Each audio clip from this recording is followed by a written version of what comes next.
Shalom Beta. Pagi. Gimana kabarnya? Luar biasa. Oke, saya lihat wajah-wajah yang penuh sukacita pada hari ini. Sebelum mulai kasih salam dulu ya biar nggak tegang. Katakan selamat beribadah. Mungkin ke kanan kiri. Selamat beribadah gitu ya.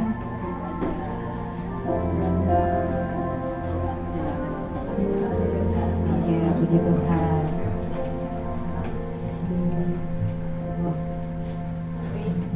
Yuk kita siapin hati pikiran kita tertuju kepada Tuhan. Saya berikan waktu untuk sebentar bersaat teduh di hadapannya.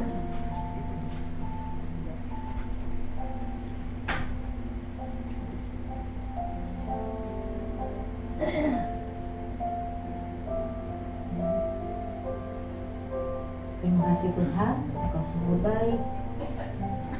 Terima kasih Tuhan untuk anugerah-Mu yang begitu besar. Terima kasih Tuhan Kau yang layakkan setiap kami masuk ke hadirat-Mu yang kudus Tuhan.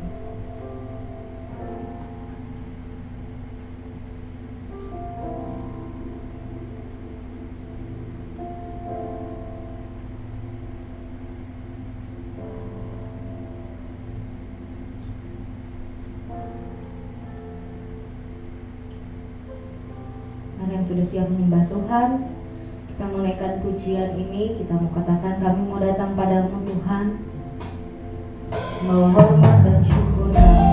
Terima kasih Yesus, Kau Allah yang besar, Kau Allah yang mulia, Kau Raja di atas segala raja.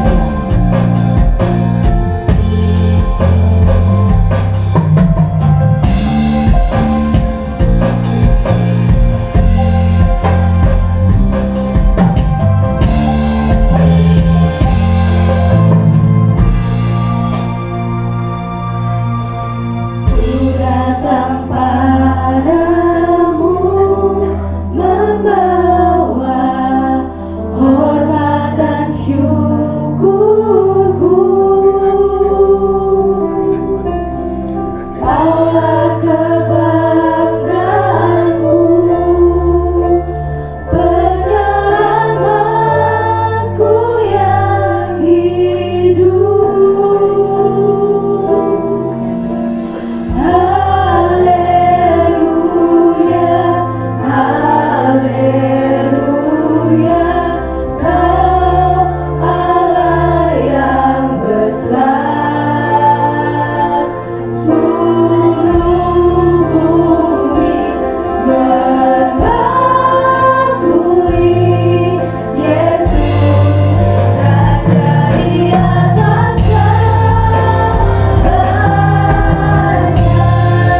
Terima kasih Tuhan, inilah pujian penyembahan kami di hadapan-Mu Tuhan. Kami yakin menjadi dupa yang harum ya Tuhan. Biar Kau yang bekerja, Kau yang beracara dari awal hingga akhir ibadah kami. Biar kami nanti pulang tidak sama ya Tuhan pada saat seperti kami datang ya Tuhan. Terima kasih Tuhan, Kau yang melawat setiap kami ya Tuhan. Terima kasih Yesus, segala puji, segala hormat, kemuliaan hanya bagi nama-Mu. Hanya dalam satu nama Tuhan Yesus Kristus Allah dan Raja kami berdoa. Yang percaya sama-sama katakan amin. Sekali lagi shalom. Kurang semangat, shalom. Puji Tuhan, semangat puji Tuhan kita, amin. Amin. Yuk kita mau terima kuasa yang daripada Tuhan. Kita naikkan pujian ini dengan penuh sukacita. Tepuk tangan ya. Kami yang telah ditebus Tuhan, kami anak-anak, menaikkan pujian penyembahan bagi-Mu.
lebih semangat lagi memuji Tuhan kita, karena Engkau Tuhan yang benar.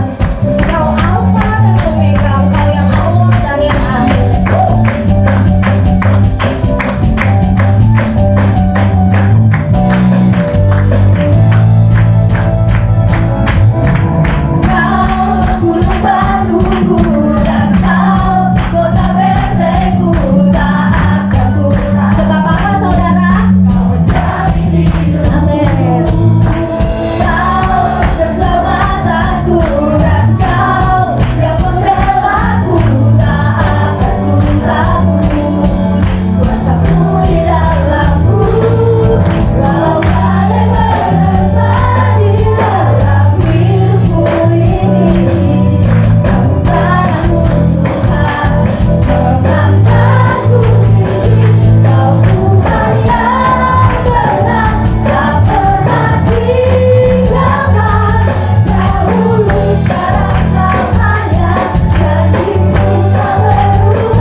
Memuji Tuhan.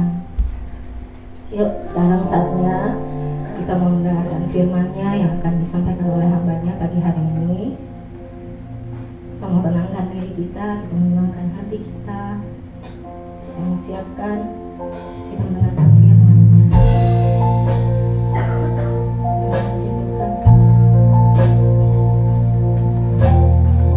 Inilah hidup kami, inilah hati kami mau serahkan kepadamu Tuhan.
Sekalipun kami berjalan di dalam lembah kekelaman, gadamu dan tongkatmu itulah yang menjaga kami. Itulah sebabnya ketakutan kami, kecemasan kami, kekhawatiran kami, masalah kami, tantangan kami, pergumulan kami, sakit penyakit kami, pada saat ini juga mau kami serahkan di hadapan-Mu Tuhan. Karena kami tahu hanya Engkau yang menjadi juru selamat. Hanya Engkau yang tidak pernah berubah. Hanya Engkau yang tidak pernah menyerah terhadap kami. Hanya Engkau yang selalu mendampingi kami. Bahkan ketika kami menjauh daripada-Mu, Engkau tetap setia menarik kami kembali. Pagi ini kembali kami hadir di rumah-Mu yang kudus Tuhan. Karena kami tahu ini adalah momen yang istimewa. Pagi ini kami kembali duduk semeja dan sehidangan dengan Yesus Kristus Sang Kepala Gereja yang agung. Kami tidak ingin melewatkan momen ini. Itulah sebabnya pagi ini kami satukan hati kami. Kami mengusir di dalam nama Yesus segala kuasa si jahat apapun yang tidak berasal dari kerajaan surga. Dalam nama Yesus, usir engkau terkutuk keluar dari hati kami, keluar dari pikiran kami, bahkan keluar dari tempat kami beribadah dimanapun itu. Kami mengundang kuasa Roh Kudus untuk berkarya. Karena kami tidak ingin setiap benih firman Tuhan yang ditaburkan itu dicuri, tapi kami rindu bisa semakin berakar, bertumbuh, dan berbuah di dalam hidup kami. Terima kasih Tuhan. Hanya di dalam nama Yesus kami berdoa dan bersyukur. Yang percaya kita katakan amin. Bapak Ibu yang duduk dulu, boleh tengok dulu kiri kanannya. Lalu kasih salam sekali lagi, bilang puji Tuhan kamu ada di sini. Ya. Kasih senyum ya, jangan cuma kasih salam doang, kasih senyum. Nah, kalau sudah silakan duduk Bapak Ibu. Selamat pagi. Senang sekali saya bisa berada lagi dengan Bapak Ibu di tempat ini dan masih berkesempatan untuk berbagi firman bagi kita semua pagi ini. Kembali kita akan mengadakan atau mengikuti perjamuan kudus pagi ini. Kita sering kali mendengar, bahkan mungkin Bapak Ibu yang mengikuti ibadah atau bergabung dalam keluarga besar kita di tempat ini dari awal tahun 2000 sampai sekarang 2023, entah sudah berapa ratus atau ribu kali mengikuti perjamuan kudus itu baru di gereja ini. Kalau dihitung dari minggunya saja udah banyak. Dan kita juga punya perjamuan kudus dalam ibadah-ibadah khusus seperti Paskah, kenaikan Tuhan Yesus dan sebagainya. Sudah sering kali, bahkan mungkin kita udah gak ingat berapa ratus kali ya. Saya gak ngitungin gitu. Nah pertanyaannya sekarang, apakah setelah kita mengikuti ribuan kali perjamuan kudus itu, kita sudah benar-benar mengerti apa sih yang seharusnya, boleh dibalikin ke awal, apa sih yang seharusnya ada atau kita ikuti di dalam perjamuan kudus tersebut? Sudah dicolok ya? Saya gerakin dari sini ya. Oke, thank you. Nah, kalau kita tidak paham sebenarnya apa yang dimaksud dengan perjamuan kudus tersebut, maka ketika kita melakukannya itu tidak dengan segenap hati. Ketika kita dikabarkan, diinfokan, diingatkan ada sakramen perjamuan kudus, kita anggap biasa aja, bulan depan juga ada lagi, kondangan lebih penting, minggu depan gak ada lagi, acara lebih penting, liburan lebih penting, ini momen. Nah oleh sebab itu pagi ini Bapak Ibu Saudara, penting sekali untuk kita bisa mengerti apa sih sebenarnya makna dari perjamuan kudus itu. Karena kalau kita paham, maka kita bisa melakukannya lebih dengan segenap hati. Amin Bapak Ibu. Yuk kita lihat. Yang pertama, bisa jalan?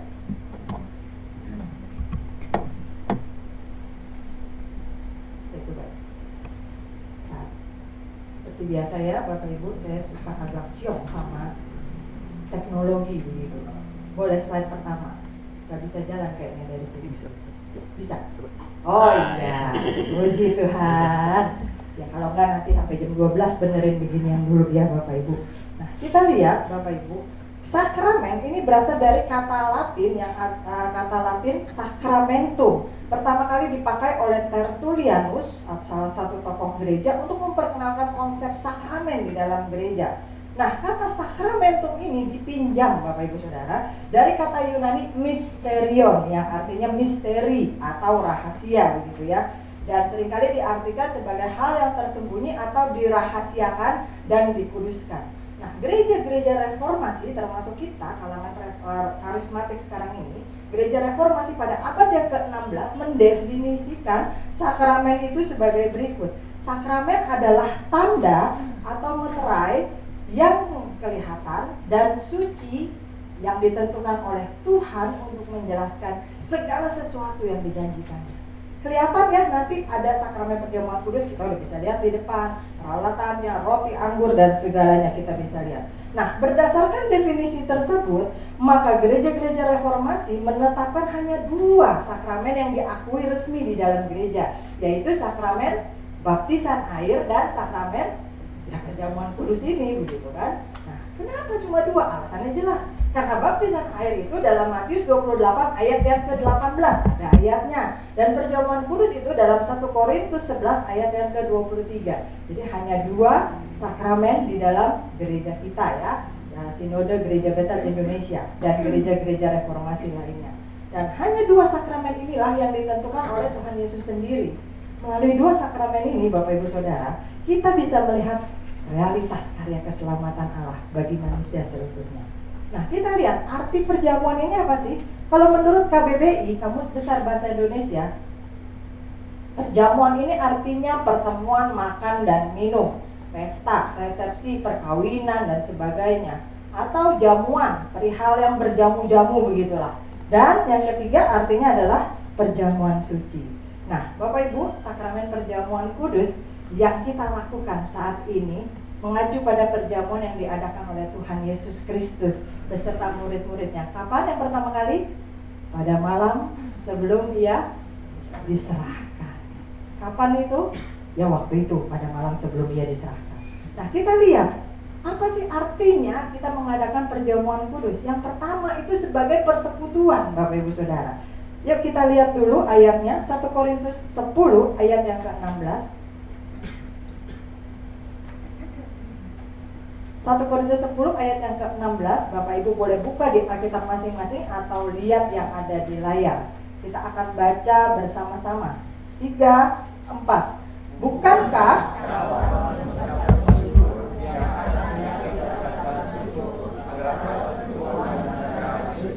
Bukankah roti yang persekutuan memegang peranan penting dalam tulisan Paulus kepada jemaat di Korintus. Itulah sebabnya Rasul Paulus menuliskannya di dalam 1 Korintus 10 ayat ke-16 ini. Dengan demikian artinya apa Bapak Ibu Saudara? Artinya setiap orang yang mengambil perjamuan kudus seperti kita nanti mengambil roti dan anggur, itu menyatukan diri kita, manunggal dengan kematian Yesus Kristus. Bapak Ibu yang mengerti bahasa Jawa pasti paham artinya manunggal. Bercampur, menyatu, menjadi satu dan tidak terpisahkan lagi. Nah, kita yang mengambil bagian ini bukan hanya sekedar, oh iya saya datang ke gereja ngambil roti dan anggur tubuh dan darah Kristus, lalu kemudian ikut perjamuan kudus. Tidak, tetapi itu adalah sebuah pernyataan bahwa kita juga mau mengikut serta, berpartisipasi, menyatu, berperan serta, join dengan keselamatan yang Yesus kerjakan bagi seluruh umat manusia di bumi ini. Nah, melalui karya sakramen perjamuan kudus ini kita dipersatukan dengan karya pengorbanan Yesus di kayu salib. Itu artinya. Artinya bukan cuma Yesus, tapi kita ikut serta melanjutkan misinya. Nah, Bapak Ibu Saudara, kematian Yesus di kayu salib membawa kebebasan atau kemerdekaan dari setiap belenggu dosa, baik di masa lalu, masa sekarang, atau masa depan. Jadi nggak bisa bilang, oh ya Yesus kan matinya dulu 2000 sekian tahun yang lalu, sekarang saya berbuat dosanya sekarang, jadi belum tentu diampuni. Enggak.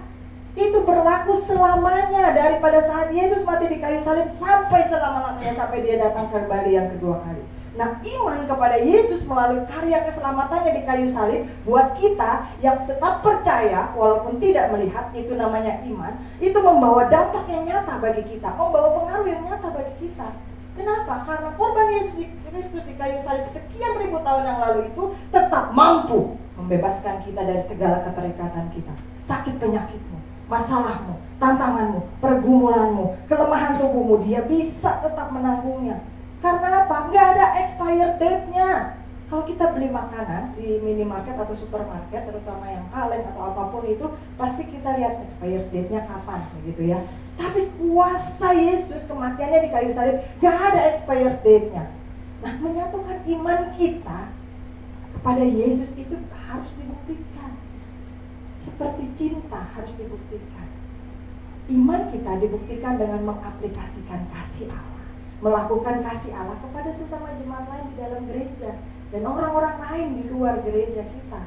Kasih Allah yang kita terima lewat pengorbanan Kristus di kayu salib, hendaknya kita teruskan kepada orang lain, bukan cuma buat kita. Dengan kata lain, Bapak Ibu Saudara, melalui perjamuan kudus ini kita ngasih orang tahu, kita ngajak orang masuk ke dalam persekutuan, kita menguatkan sesama jemaat gereja yang lemah, kita saling bergandengan tangan, karena bersatu kita jadi lebih kuat.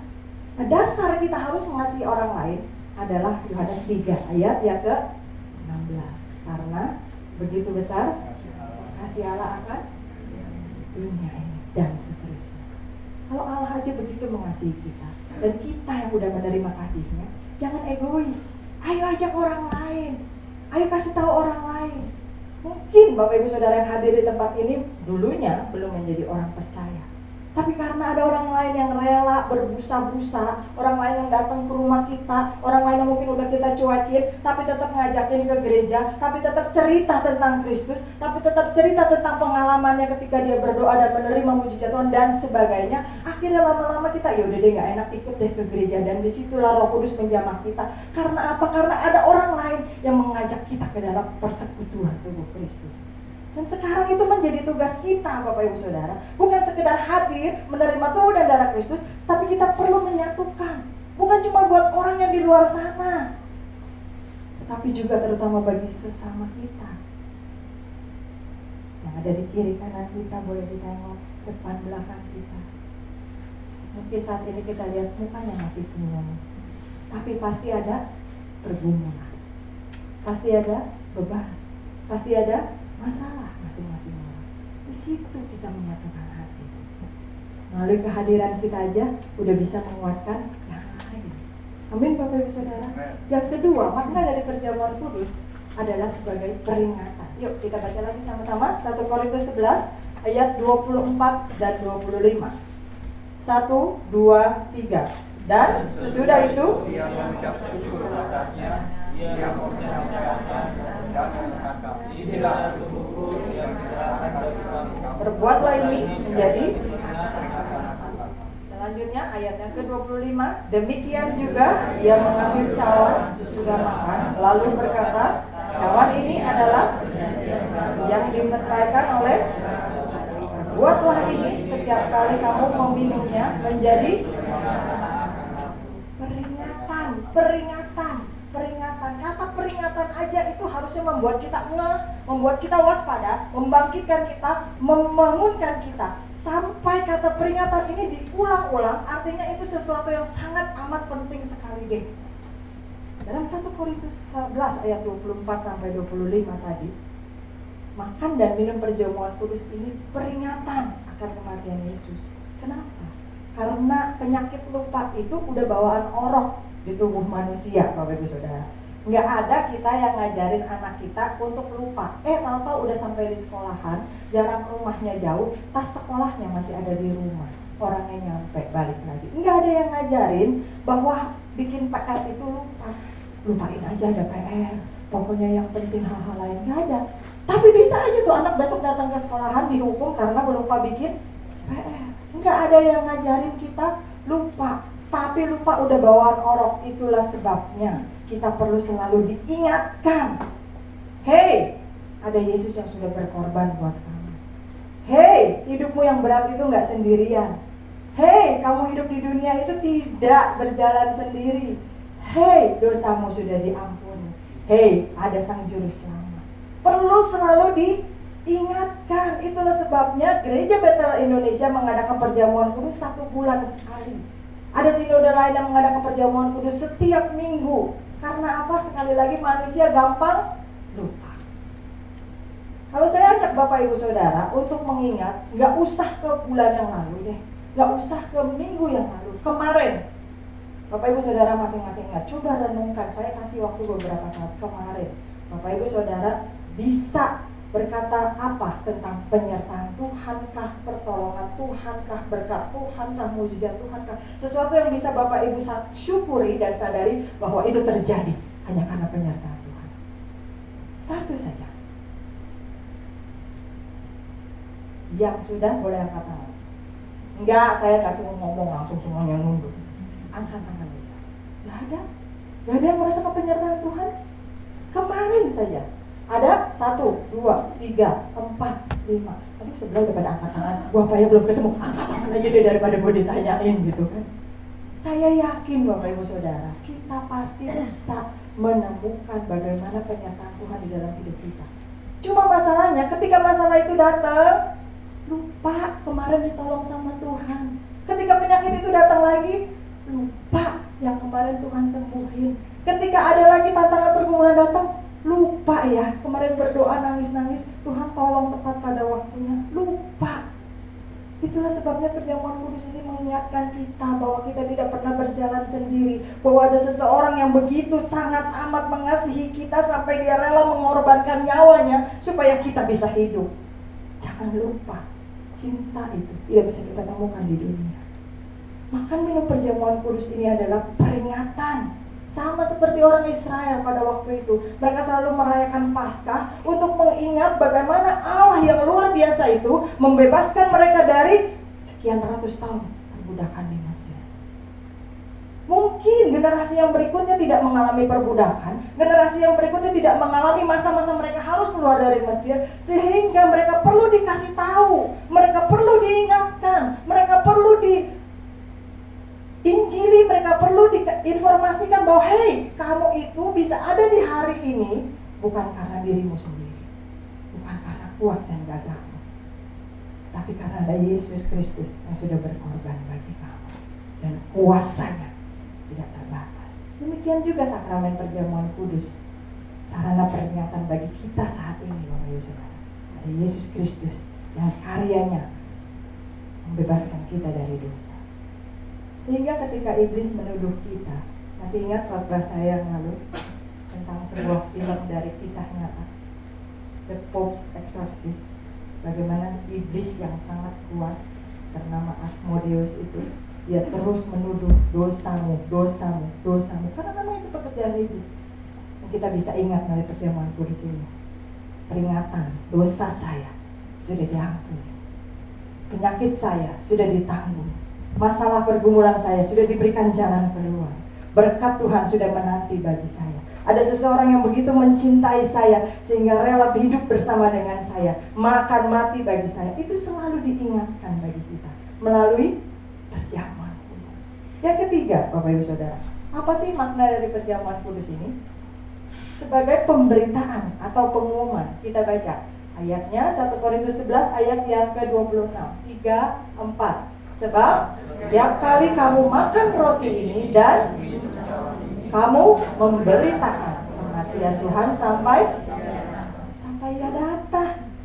Artinya, udah ya, bulan depan nggak usah ikut perjamuan, udah 2 kali kemarin kenaikan Tuhan sama hari Minggunya juga, udahlah nanti udah rata ya, kuotanya udah tercukupi nanti lagi. Enggak, tapi dikatakan memberitakan, mengumumkan, menginformasikan kematian Tuhan sampai udah datang belum?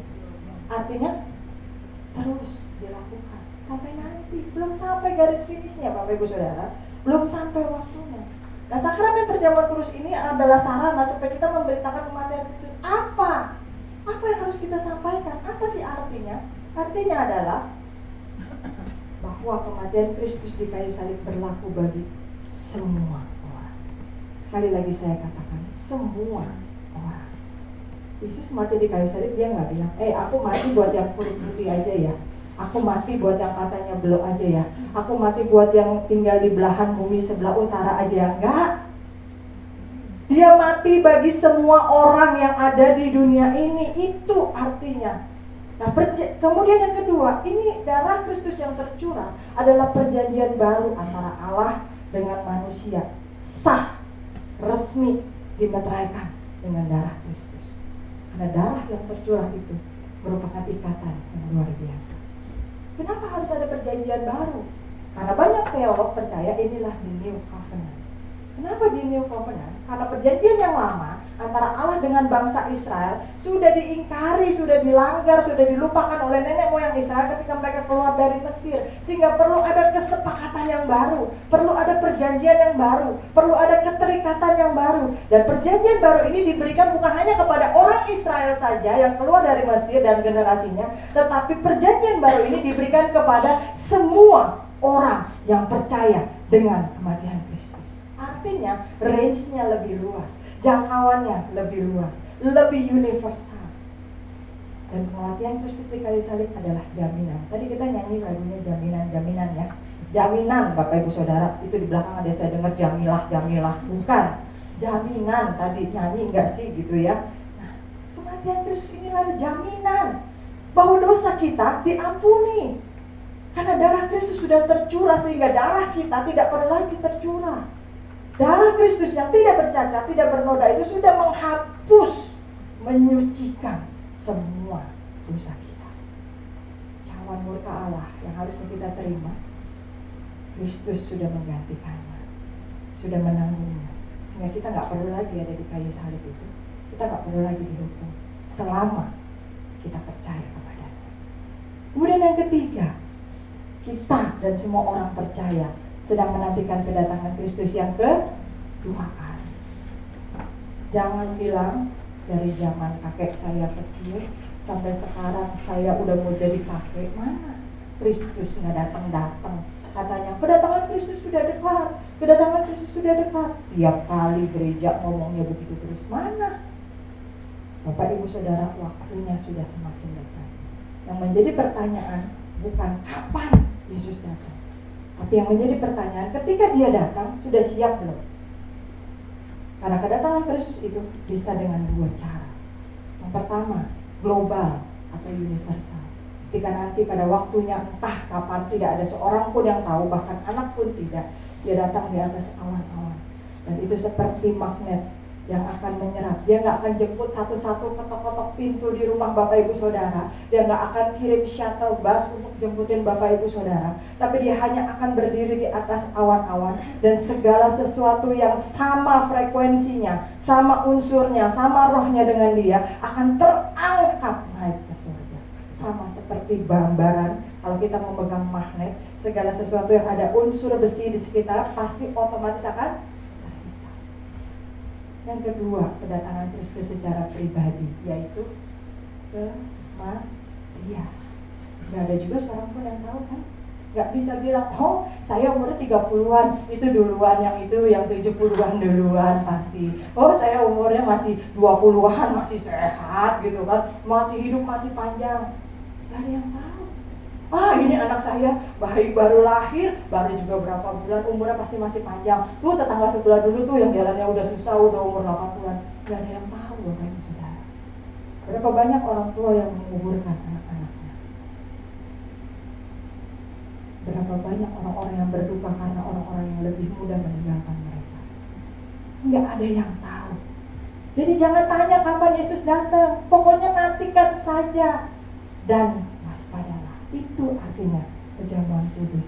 Pengumuman yang harus kita umumkan melalui kematian Kristus, itu artinya bukan sekedar Yesus mati begitu saja, tidak, tapi ada artinya. Yang keempat, Bapak Ibu Saudara, apa sih artinya dari mengikuti perjamuan kudus? Nah, yuk kita baca ayatnya. Markus 14 ayat yang ke-23. Bapak Ibu Saudara yang di atas boleh ikut baca juga. 3, 4. Sesudah itu, ia mengambil cawan, mengucap, lalu memberikannya kepada mereka, dan mereka semuanya minum dari. Ini ayat paralel dari 1 Korintus 11 ayat 24 yang tadi sudah kita baca. Tapi tadi penekanannya di peringatan, ini penekanannya di mengucap syukur. Dan sesudah itu, ia mengucap syukur atasnya, dan seterusnya. Nah, Bapak Ibu Saudara, dalam sakramen perjamuan kudus, sikap mengucap syukur ini penting. Mengucap syukur akan apa? Akan karya Allah. Kenapa kita harus mengucap syukur? Ada dua hal. Mengucap syukur atas berkat yang sudah Tuhan berikan. Diberkati Tuhan kan Bapak Ibu Saudara? Amin. Amin. Entah yang sudah kita terima atau yang akan kita terima atau yang sedang kita nikmati, tetap dalam berkat Tuhan. Amin. Seringkali kita nggak bisa mengucap syukur, ini berkat kok begini, karena apa? Karena yang kita inginkan tidak sesuai dengan apa yang Allah berikan. Tetapi Allah selalu memenuhi kebutuhan kita, bukan keinginan kita. Dan apa yang Dia berikan selalu yang terbaik, lebih baik dari apa yang bisa kita pikirkan. Walaupun kadang-kadang hati ini tidak bisa terima, itu masalah lo, bukan masalah Allah. Tapi kita harus tetap mengucap syukur. Matius 26 ayat 26 berkata apa? Dan ketika mereka sedang makan, Yesus mengambil roti, mengucap berkat, dan seterusnya. Halo Bapak Ibu Saudara, masih makan 3 kali sehari? Masih? Lebih? Belum cemilannya. Makan 3 kali sehari, pagi siang sore, pagi siang malam ya. Cemilannya 5 kali sehari, lebih banyak, belum jajannya. Masih bisa makan yang enak Bapak Ibu Saudara? Nggak makan tiwul ya, nggak makan batu kan ya? Bisa nggak mengucap syukur? Seringkali waktu kita makan, waktu kita beli makanan yang kita mau, kita nikmati, habis itu kita buka medsos orang, wih ternyata makanan dia lebih mewah, makanan dia lebih enak. Apa rasanya kadang-kadang? Makanan kita terasa nggak enak. Ya, gue belinya cuma racikan doang begini. Itu dia tuh makannya steak yang A5.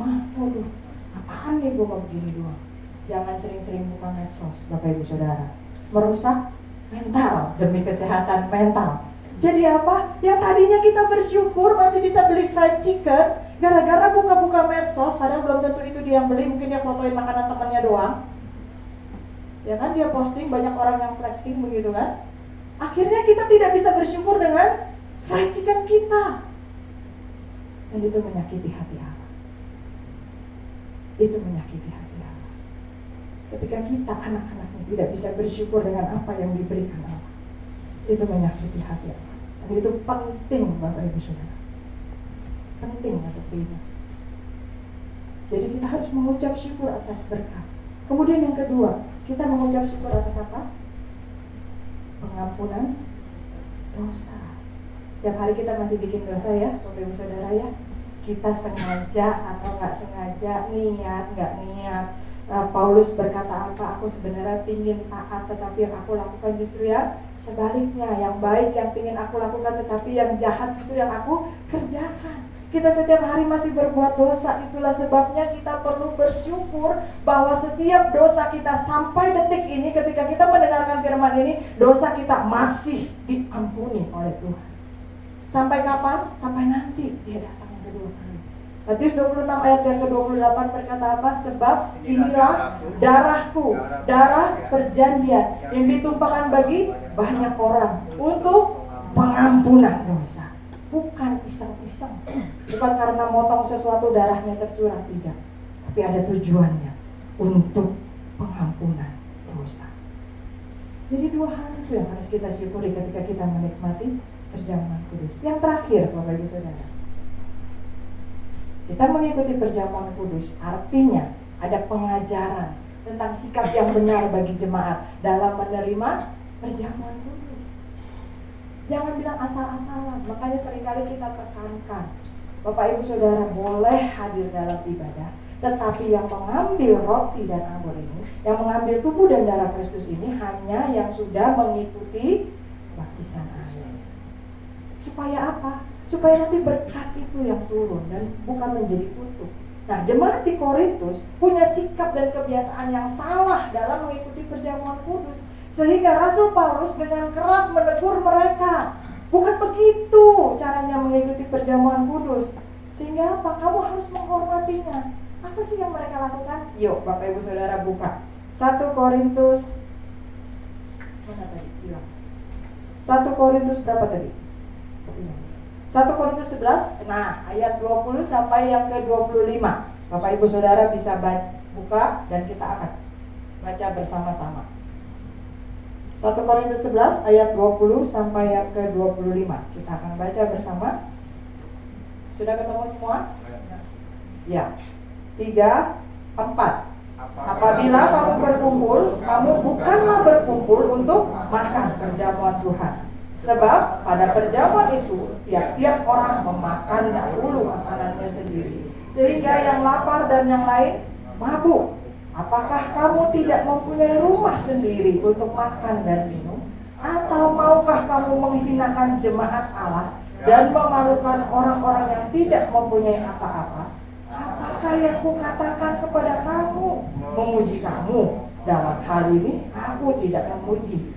Sebab apa yang telah kuteruskan kepadamu telah aku terima dari Tuhan, yaitu bahwa Tuhan Yesus pada malam waktu ia diserahkan mengambil roti, dan sesudah itu ia mengucap syukur atasnya. Ia memecah-mecahkannya dan berkata, inilah tubuhku yang diserahkan bagi kamu.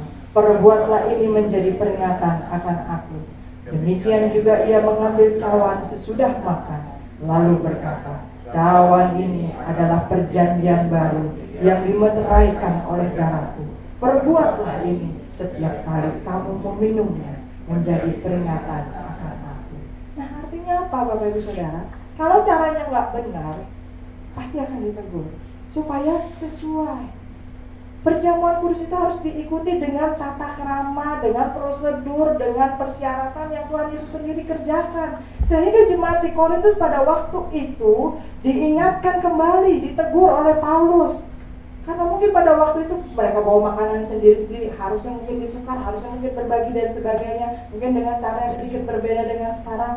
Tapi mereka akhirnya jadi mabok, mereka akhirnya makan sendiri dan tidak peduli dengan orang lain. Nah, kalau Bapak Ibu Saudara melihat ada perkataan yang aku terima dari Tuhan tadi, nah, sebab apa yang telah kuteruskan kepadamu telah aku terima dari Tuhan, ini jangan bingung Bapak Ibu Saudara. Paulus emangnya ketemu ya sama Tuhan Yesus? Kan zaman hidupnya beda. Tidak mengindikasikan Paulus menerima pesan langsung itu dari Tuhan, tidak. Tetapi informasi-informasi itu bisa dia dapatkan dari orang lain. Bahkan Donald Guthrie, teolog kebangsaan Inggris, sarjana perjanjian baru yang terkenal, dan dia berpendapat bahwa Rasul Paulus telah menerima tradisi-tradisi itu dari orang lain, dan dia mengakuinya sebagai pernyataan yang otentik, yang asli, yang bisa dipercaya tentang apa yang Tuhan Yesus sendiri kerjakan pada saat malam sebelum ia diserahkan. Sampai sekarang kita masih mengikutinya. Tapi sekarang Bapak Ibu Saudara lihat, karena perkembangan zaman, kalau dulu kita masih pakai hosti, masing-masing nyomot ya. Nah, setelah COVID nggak ada yang mau nyomot gitu kan. Waduh, udah kena hawa udara, waduh, dicomot-comot sama dia. Apalagi kalau ada pilih, ada ayatnya, dipilih dulu yang bagus gitu kan. Ya, yang paling belakang udah bercak-bercak tangan orang semua. Jadi disesuaikan, masing-masing dikasih cup yang udah tertutup dengan roti dan anggur. Dulu sebelum ada hosting seperti ini yang kita pakai, kita masih potong-potong roti tawar. Ada yang pesen gini, boleh pesen nggak pakai selai apa gitu kan? Atau ada yang bilang gini, potongannya gedean dong biar sekalian sarapan gitu kan. Bukan itu tujuan dari perjamuan kudus Bapak Ibu Saudara. Seberapapun kalau roti dipotong kecil-kecil nggak bakal kenyang. Artinya Paulus mau bilang begini, kalau cuma buat makan minum, kalau cuma sekedar memuaskan nafsu untuk berpesta, nggak perlu ikut perjamuan kudus. Makan di restoran, makan di rumah sendiri, makan di luar itu lebih kenyang. Ikut perjamuan kudus bukan untuk memuaskan hawa nafsumu, tetapi ikut perjamuan kudus itu adalah untuk mengajar sama jemaat. Kita ingetin, belum dibaptis ya, sebaiknya jangan ya. Nah, jangan bilang begini kalau diingetin sama orang, mana nggak ada geledek turun dari langit. Ya, jangan menantang Tuhan, Bapak Ibu Saudara. Tuhan tidak perlu harus selalu menurunkan geledek untuk menegur kita.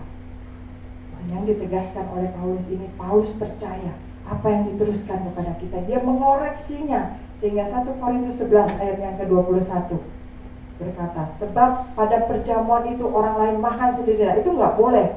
Bapak Ibu Saudara lihat di ayat yang ke-27 dan ke-28, boleh dibuka di ayat masing-masing. Kita baca sama-sama. 1 Korintus 11 ayat yang ke-27. Jadi, barang siapa dengan cara yang tidak layak makan roti atau minum cawan, ia berdosa. Jelas sekali dikatakan. 1 Korintus 11 ayat yang ke-28. Karena itu hendaklah tiap-tiap orang menguji dirinya, dan baru sesudah itu. Artinya apa Bapak Ibu Saudara? Penting sekali untuk melakukan perjamuan kudus ini dengan cara yang benar, supaya berkat Tuhan itu yang turun menjadi milik kita, bukan kita. Nah, Bapak Ibu Saudara, pagi ini kita sudah belajar apa sih artinya perjamuan kudus. Yang pertama, perjamuan kudus mengandung konsep persekutuan kita dengan Allah dan sesama. Bukan cuma dengan Allah, tapi dengan sesama. Ingetin jemaat lain, kuatin jemaat lain. Yang kedua, dalam perjamuan kudus kita memperingati karya penebusan Kristus. Kita memperingati, kita diingetin bahwa ada Yesus yang sudah mati buat kita. Yang ketiga, perjamuan kudus adalah sarana pemberitaan, pengumuman bahwa hey, pengorbanan Kristus di kayu salib bukan cuma buat sebagian orang, tapi buat semua orang yang mau percaya kepadanya. Yang keempat, perjamuan kudus mengajar kita untuk selalu mengucap syukur. Mengucap syukur atas berkat Tuhan, mengucap syukur atas pengampunan dosa. Yang kelima, perjamuan kudus harus dilakukan dengan sikap yang benar. Kita diajar hal-hal yang benar sesuai dengan Alkitab di sana. Dan sakramen perjamuan kudus memberikan tanggung jawab kepada setiap anak Tuhan. Sekali lagi saya katakan, setiap anak Tuhan untuk memiliki gaya hidup yang benar. Bukan cuma Senin, Selasa, Rabu, Kamis, Jumat, Sabtu boleh hidup ala-ala dunia. Nanti juga hari Minggu ada perjamuan kudus, dosa kita disucikan. Berbuat dosa aja dulu sebebas-bebasnya. Enggak. Jangan dengan konsep pemikiran seperti itu kita mengikuti perjamuan kudus. Tapi kita ubah mindset kita. Kita ubah, saya sudah dikuduskan, saya sudah disucikan, saya harus menjaga kekudusan hidup saya harus menjaga kesucian hidup saya. Jangan pikir, nanti juga diampunin lagi. Jangan. Bapak Ibu Saudara, kalau habis kotor-kotoran, habis keringetan dan segala macam, lalu kemudian mandi, ganti baju, keramas, cuci muka dan segala macam, habis itu mau main kotor-kotoran lagi nggak? Pasti nggak. Enggak, malas udah mandi, udah bersih, enggak mau malas keringetan, kita masuk kamar pasang AC, begitu kan? Lalu kenapa dengan hidup rohani kita sudah diampuni, diberi baju yang baru, disucikan, dibersihkan, mau balik lagi ke kubangan dosa dengan alasan nanti juga disucikan lagi. Satu konsep pemikiran yang sederhana. Bapak Ibu, sakramen perjamuan kudus harap lagi boleh dibantu. Nah, jangan diremehkan atau disepelekan. Cuma roti sama anggur segitu doang nggak apa-apa, langsung dimakan dengan cara yang tidak benar. Jangan. Kita jangan meremehkan, jangan menyepelekan perjamuan kudus, karena itu adalah sesuatu yang suci, sesuatu yang sakral. Tetapi jangan juga sebaliknya, kita memagiskan atau mengkultuskan roti dan anggur, apalagi hamba Tuhannya. Karena semuanya kita ini hanyalah alat di tangan Tuhan. Tetap sumbernya kembali kepada Tuhan. Bapak Ibu Saudara, kita akan masuk ke dalam perjamuan kudus. Saya rasa dari sekilas yang sudah kita pelajari ini, Bapak Ibu Saudara bisa mengikuti perjamuan kudus setiap bulannya dengan lebih fokus dan khusyuk. Amin Bapak Ibu Saudara. Saya undang Ibu Gembala dan pelayan perjamuan kudus untuk bisa maju ke depan.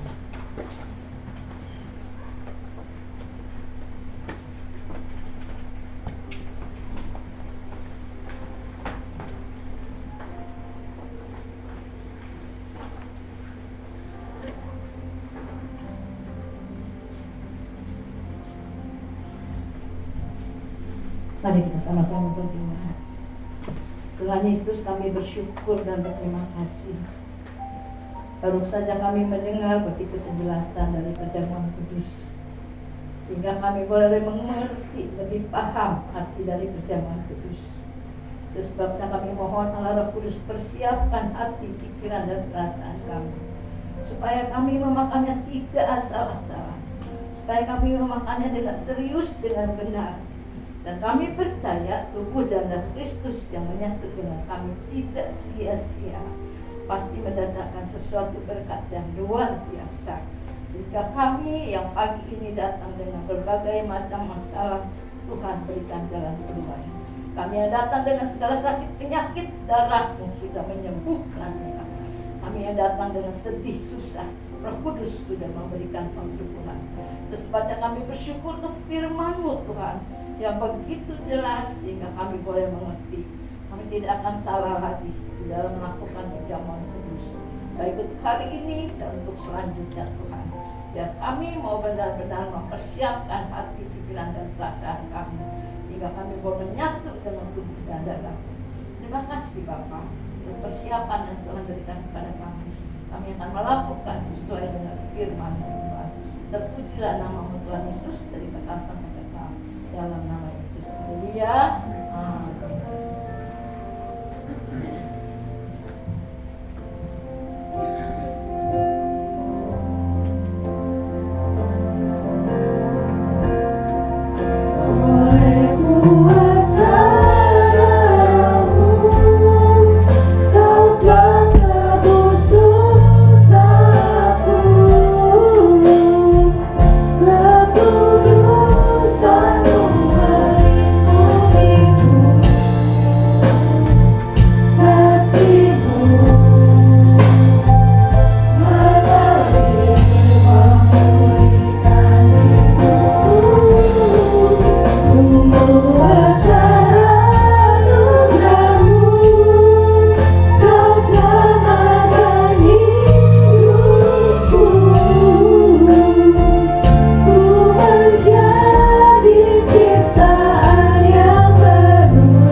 percaya Tuhan sudah mempersiapkan hati-hati kami, pikiran-pikiran kami, sehingga kami boleh masuk di dalam perjamuan kudus-Mu dengan hati yang bersih, dengan hati yang percaya Tuhan, bahwa kematian Kristus di kayu salib dengan darahnya yang tercucur Tuhan di kayu salib memberikan pengampunan dosa kepada kami, menyucikan kami, menguduskan kami, melayakkan kami, sehingga pagi ini kami diperkenankan, kami diperbolehkan makan, minum, sehidangan bersama dengan Tuhan.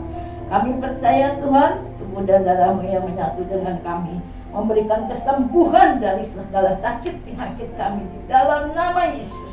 Kami yang susah pagi ini, kami yang sedih, kami dihiburkan. Kami yang punya masalah, Tuhan berikan jalan keluar. Kami yang punya pergumulan juga Tuhan tolong. Kami percaya Tuhan, tubuh dan darah-Mu, bahkan firman-Mu Tuhan, menjadi kekuatan yang baru bagi kami. Terima kasih Tuhan. Kami akan sambut dengan percaya di dalam nama Yesus Kristus. Kekasih-kekasih Kristus, saya akan bacakan firman Tuhan. Sebab apa yang telah kuteruskan kepadamu telah aku terima dari Tuhan, yaitu bahwa Tuhan Yesus pada malam waktu ia diserahkan mengambil roti, dan sesudah itu ia mengucap syukur atasnya. Ia memecah-mecahkannya dan berkata, inilah tubuhku yang diserahkan bagi kamu. Perbuatlah ini menjadi peringatan akan aku. Dengan demikian juga ia mengambil tawan. Sesudah makan ia berkata, tawan ini adalah perjanjian baru yang dimateraikan oleh darahku. Perbuatlah ini setiap kali kamu meminumnya, menjadi peringatan akan aku. Sebab setiap kali kamu makan roti ini dan minum tawan ini, kamu memberitakan kematian Tuhan sampai ia datang. Kita angkat tubuh Kristus lebih tinggi dari kepala kita. Dan ketika mereka sedang makan, Yesus mengambil roti, mengucap berkat, memecah-mecahkannya, lalu memberikannya kepada murid-muridnya dan berkata, ambillah, makanlah, inilah tubuhku. Kita makan bersama-sama dalam nama Tuhan Yesus.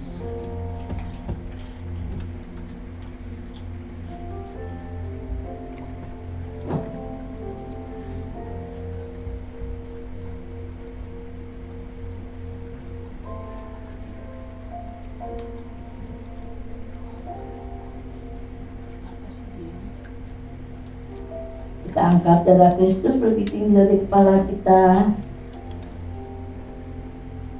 Sesudah itu ia mengambil tawan, mengucap syukur, lalu memberikannya kepada mereka dan berkata, minumlah kamu semua dari cawan ini, sebab inilah darahku, darah perjanjian yang ditumpahkan bagi banyak orang untuk pengampunan dosa. Kita minum bersama-sama dalam nama Tuhan.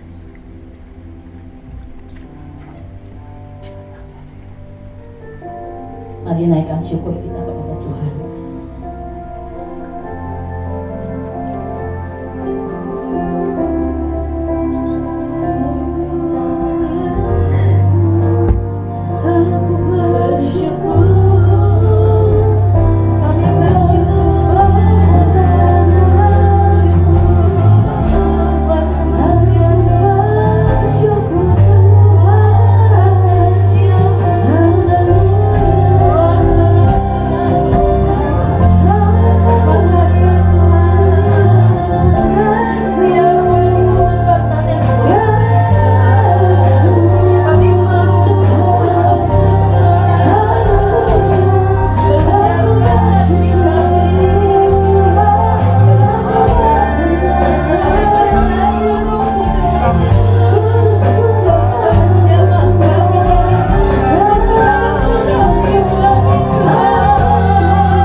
buat kehadiran, buat kasih-Mu yang tidak pernah berubah dulu, sekarang sampai selamanya Tuhan.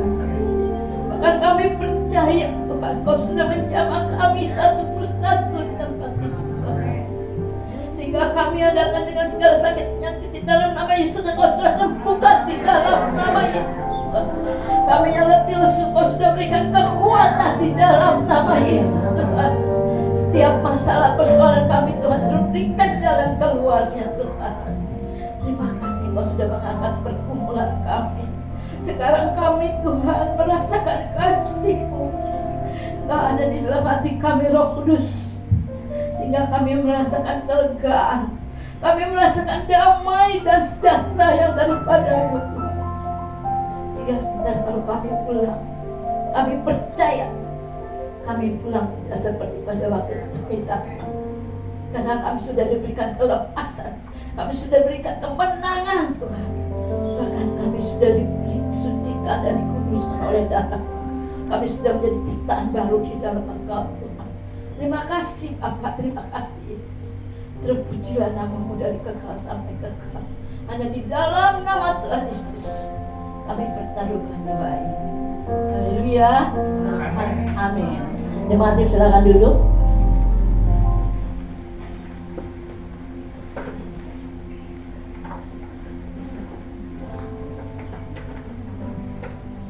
Puji syukur, saya yakin kita diberkati hari ini oleh firman Tuhan, amin. Atas nama Ibu Gembala dan seluruh jemaat mengucap terima kasih untuk Pendeta Karmelia atas pelayanannya. Tuhan Yesus memberkati. Kita akan mengembalikan perpuluhan yang memang milik Tuhan. Ada waktu untuk kita mempersiapkannya.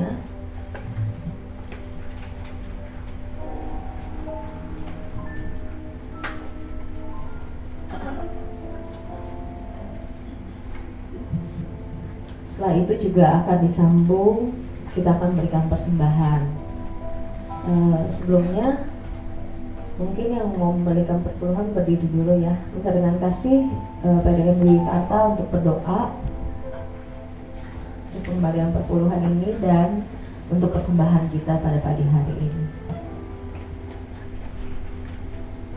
Bapa yang bertahta dalam kerajaan surga, sekali lagi kami datang menghadap hadirat kudus-Mu. Kami sungguh mengucap syukur buat ibadah di pagi ini. Kami sungguh mengucap syukur buat persekutuan dengan tubuh dan darah Kristus. Kami sungguh mengucap syukur buat firman yang boleh kami dengarkan. Dan sekali lagi saat ini kami sungguh mengucap syukur kepadamu kalau Bapa izinkan kami untuk boleh memberikan persepuluhan ke hadirat-Mu Tuhan. Biarlah persepuluhan ini boleh berkenan kepadamu dan bisa dipakai untuk memperluas kerajaan-Mu di muka bumi ini. Sekali lagi Bapa, kami berterima kasih dan mengucap syukur buat segala kesempatan, buat segala kebaikan, buat segala kasih sayang-Mu yang melimpah dalam hidup kami. Dalam nama Yesus. Amin. Terima kasih. Untuk yang memberikan perpuluhan mungkin dari sebelah kiri saya dulu ke belakang, lalu sebelah kanan saya. Silakan. Kemudian nanti disambung untuk yang bertugas persembahan boleh maju ke depan juga, dan untuk yang membacakan warta sepekan pengumuman boleh maju ke depan juga. Terima kasih.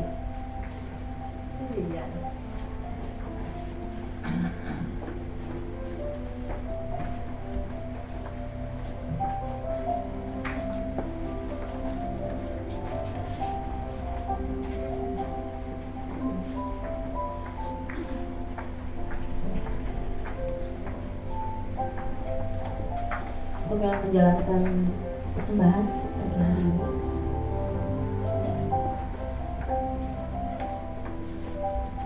dan untuk berita sepekan pagi ini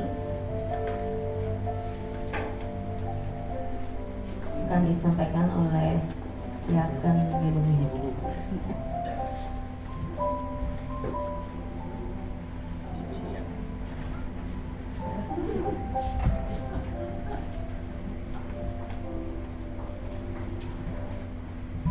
Shalom semuanya.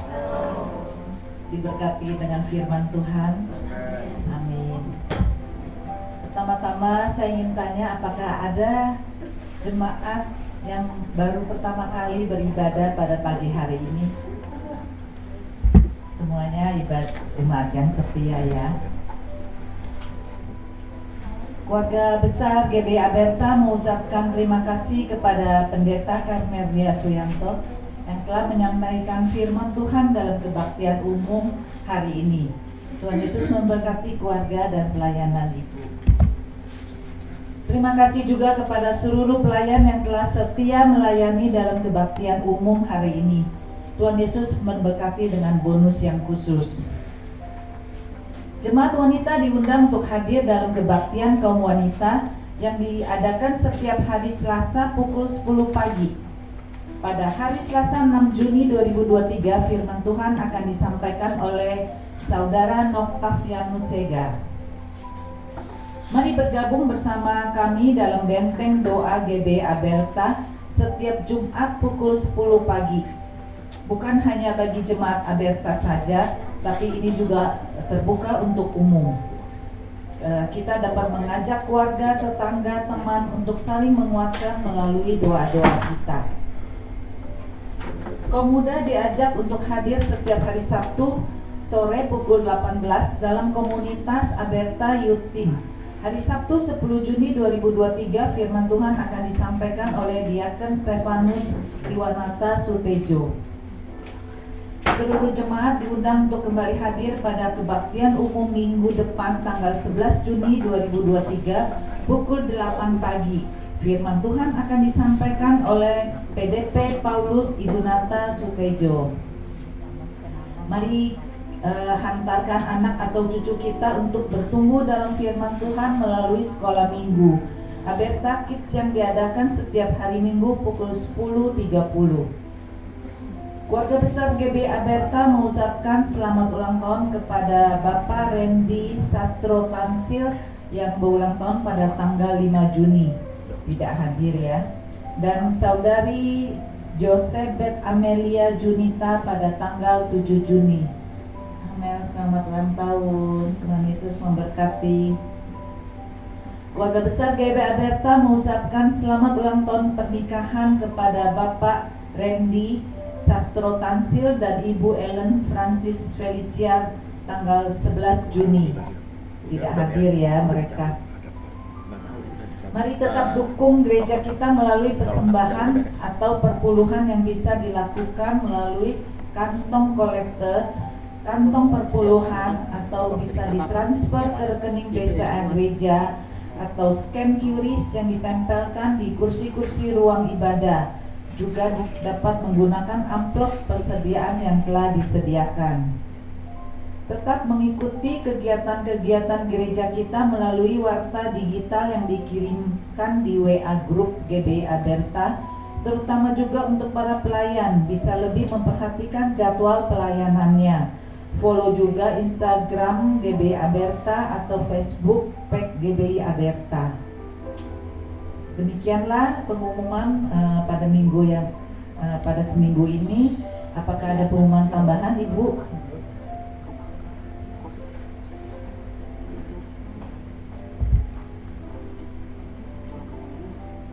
Bapak Ibu Saudara yang dikasihi Tuhan, kami mengundang Bapak Ibu Saudara semua untuk ikut berdoa untuk GBI Aberta khususnya dan juga untuk negara kita. Setiap hari, setiap malam jam 9. Gak harus ditentukan ada di rumah. Di mana aja Bapak Ibu Saudara berada. Dan berdoa itu gak selalu harus merem matanya. Yang penting hati disatukan dengan Tuhan.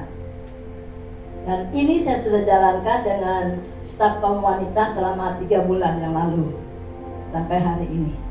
Dan hari ini saya mengajak Bapak Ibu Saudara semua, mari kita berdoa.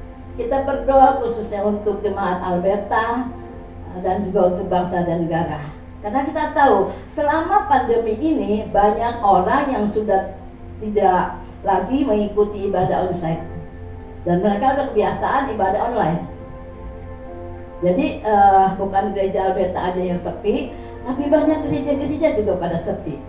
Itu sebabnya kita coba minta belas kasihan Tuhan. Kita berdoa, seluruh jemaat berdoa setiap malam jam 9 teng. Gak harus tutup mata, gak harus juga ada di rumah. Di mana aja Bapak Ibu Saudara, satukan hati kita. Kita berdoa untuk Jemaat Alberta dan bangsa kita. Terima kasih untuk kesediaannya dan partisipasinya. Tuhan memberkati. Ya, mari kita akan mengakhiri ibadah kita pada pagi hari ini. Saya mengundang seluruh jemaat untuk berdiri.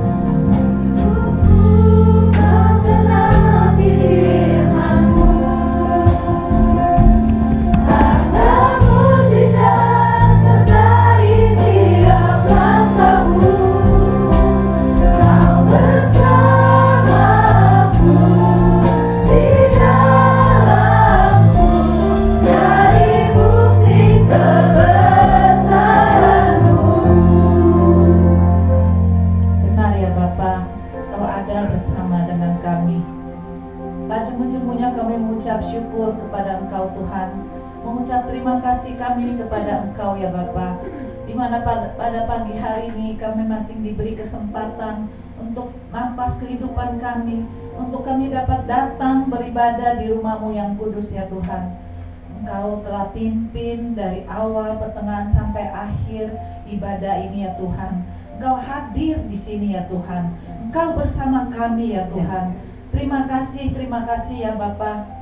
Di mana pada pagi hari ini kami lebih mengenal lagi perjamuan kudus ya Tuhan. Pengorbanan-Mu yang luar biasa di atas kayu salib ya Tuhan. Engkau cucurkan tubuh-Mu, darah-Mu ya Tuhan untuk kami, untuk pengampunan dosa kami ya Tuhan, untuk menyelamatkan isi dunia ini Tuhan. Terima kasih ya Bapa. Terima kasih Tuhan. Terima kasih Tuhan Yesus. Terima kasih Roh Kudus. Ya Bapa, biarlah kami semua selalu mengucap syukur dalam setiap keadaan kami ya Tuhan. Karena Engkau Allah yang setia Tuhan. Engkau terlebih setia, teramat baik dalam kehidupan kami. Bapa, terima kasih. Terima kasih juga untuk Pendeta Karmelia yang pada pagi hari ini menyatakan isi hati-Mu ya Tuhan. Biarlah perjamuan kudus ini bukan menjadi seremonial, menjadi kebiasaan kami ya Tuhan, tapi kami dapat belajar arti perjamuan kudus ini dalam kehidupan kami. Engkau memberkati Karmelia, Pendeta Karmelia Tuhan, lebih luar biasa lagi. Engkau memberkati suaminya dan kedua anaknya Tuhan. Engkau ungkap isi hati-Mu kepada beliau Tuhan. Dan di mana Engkau utus beliau Tuhan, hanya nama-Mu yang dipermuliakan. Sembunyikan di balik salib-Mu ya Tuhan. Terima kasih Bapa yang baik. Kami juga serahkan Ibu Gembala kami Tuhan ke dalam tangan-Mu. Engkau memberkati bugem kami ya Tuhan, baik di dalam kehidupan, dalam kesehatan. Engkau turunkan kasih sayang-Mu kepada beliau ya Tuhan. Biarlah Ibu Gembala kami, Engkau memberikan kesehatan, Engkau berikan panjang umur untuk menggembalakan domba-dombanya di GBI Alberta ini Tuhan. Terima kasih Bapa, terima kasih Tuhan. Kami juga berdoa untuk seluruh jemaat, baik yang hadir pada saat ini, mau di ruangan ini, baik di ruangan atas ya Tuhan. Engkau lawat kami satu persatu ya Tuhan. Kami yang terbeban dengan masalah kami, Engkau lepaskan kami satu persatu Tuhan. Mungkin kami ada yang sakit Tuhan, karena kami percaya oleh birul-birul-Mu kami telah disembuhkan dalam nama Tuhan Yesus. Ya Bapa, kami serahkan juga seluruh rangkaian acara kami, gereja kami ya Tuhan, baik untuk KW, untuk benteng doa, untuk EYT dan sekolah minggu ya Tuhan. Engkau yang pimpin dari awal GBI Alberta ini berdiri sampai saat ini. Engkau pimpin terus menerus juga untuk akan datang. Engkau memperluas GBI Alberta baik ke kiri, ke kanan atau ke belakang ya Tuhan. Kami serahkan semua. Ini adalah kerinduan seluruh jemaat Alberta ya Tuhan. Kami percaya Engkau selalu berserta dengan kami ya Tuhan. Gerejaku, keluargaku, keluargaku, gerejaku. Terima kasih Bapa yang baik. Kami serahkan juga saudara yang berulang tahun pada minggu ke depan ya Tuhan, dengan Bapak Randy, juga saudari Amel Tuhan. Apa yang mereka cita-citakan Engkau buat berhasil. Engkau memberkati mereka. Juga untuk Bapak Randy dan Bu Ellen yang berulang tahun pernikahan, Engkau memberkati keluarga kecil mereka Tuhan. Dimanapun mereka, Engkau membuat mereka berhasil. Terima kasih Bapa. Bapa, kami tidak lupa untuk berdoa untuk bangsa dan negara kami Tuhan. Engkau memberkati Bapak Jokowi dan segala jajaran pemerintahannya Tuhan, yang dimana juga tahun depan kami akan mengalami untuk pemilihan umum Tuhan. Engkau memberkati Indonesia, turunlah belas kasihan-Mu untuk Indonesia Tuhan, dari Sabang sampai Merauke ya Tuhan. Ya Bapa, tidak ada yang kebetulan kami lahir dan ada di sini di Indonesia. Biar nama-Mu dipermuliakan Tuhan. Engkau pakai anak-anak ini ya Tuhan, anak-anak semua Tuhan, bangsa Indonesia ini biar Engkau lawat. Bagimu tidak ada yang mustahil Tuhan. Biarlah untuk pemilu yang akan datang, Engkau memberikan juga seorang presiden yang takut akan Engkau, juga untuk segala aparat pemerintah Tuhan. Biarlah Engkau kirimkan anak-anak-Mu ya Tuhan, menjadi berkat untuk Indonesia. Terima kasih ya Bapa. Sebentar kami akan berpisah satu dengan yang lain Tuhan. Kau hantarkan kami ke tempat kami masing-masing tanpa kurang satu apapun. Kami landaskan doa ini hanya di dalam nama Tuhan Yesus ya Tuhan. Dan kami siap untuk menerima berkat-Mu. Kekasih Kristus yang diberkati Tuhan, pulanglah dan terimalah berkat Tuhan. Turunlah kiranya atas saudara-saudara semua kasih karunia dan damai sejahtera dari Allah Bapa, pengampunan dan kasih sayang dari Tuhan Yesus Kristus, penghiburan, penyertaan, bahkan pimpinannya di dalam kuasa Roh Kudus memimpin kita sekalian mulai saat ini sampai Maranatha Tuhan Yesus datangnya kedua kali. Di dalam nama Tuhan Yesus kami sudah berdoa dan bersyukur. Haleluya. Sama-sama katakan amin.